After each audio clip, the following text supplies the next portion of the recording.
ल यो हाम्रो डुमरवनामा रहेको अफ्ताज फ्रेस हाउसमा चाहिँ खसीको भनेर बाख्राको मासु बेचिरहेको रहेछ।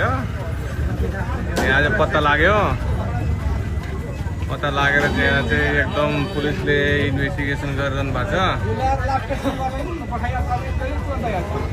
यो चाहिँ यहाँ के अरे खसीको भनेर चाहिँ बाख्राको मासु बेच्नु भएछ साउजीले। के साउजी अब के हो तपाईँलाई के गर्ने हो? साउजी एकचोटि सकार्नु अब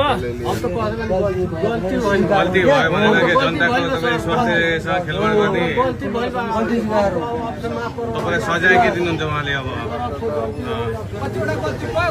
यही जनताहरूले चाहिँ यसरी यहाँ भिडभाड गरिरहनु भयो है।